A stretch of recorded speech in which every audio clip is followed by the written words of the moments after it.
Ayan na nga mga ka-daily. Ayan. Ngunyan, mabakal ako. Ayan. Baka madagit na naman si Manay Maritcho. Mabakal na nga ni, madadagit na naman. Kudi ang problema, nalingon ko sa sinugo sa kuya ni mama. Ano ito? Tawyo ata ito. O, buda suka. Bahala na. Tao po. Hi, daw si Manay Maritcho. Tao po. Ay, sus. Yaong na naman so para utang. Grabe man si Manay. Anong pagiling mo sa kuya? Ang panduko. Mangungutang na. Mabakal ako. Tigsuga ko ni mama. Pag nagdidigdi ka, mautang.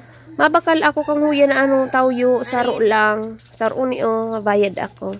Tawyo, yan lang. Saro? Oo, saro lang buda suka. Buda suka tabi Manay. Bako, di man ako mautang. Ngunyan, mabayad ako syempre. Yun na nga na ang pigsasabi. Sala, sunabakal ko. Madadagit na naman kaini si Manay Maritcho. Bata perming dagit, mataram na naman iyan. Kung mabakal, mali-mali. Minsan, mautang. Ayan, dahi ka na sana ngayon padumanan. Hilumot, arog ka ng tataramon.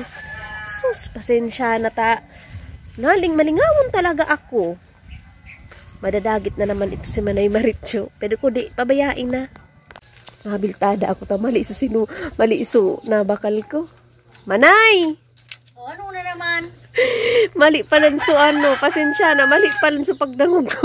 Sus Mariusep, nakabakal ini. Kung bakong utang, sala. Ano manan? Grabe man. Kung mautang ako, dagit. Kung mabakal ako para nasala, dagit. Ano na sana? Bakong man aking saday, nasa sala. Ano Ang bamakalon mo ka ito? Sardinas palan Manay. Nakaluto na palan si mama. Gusto kaya ni mama sardinas. Sa muya so niluto niya. Iyo. Balik-balik na. Oh. Iyo tabi Manay. Salamat. Dahil na magmilto tadi ko nang tutukalon.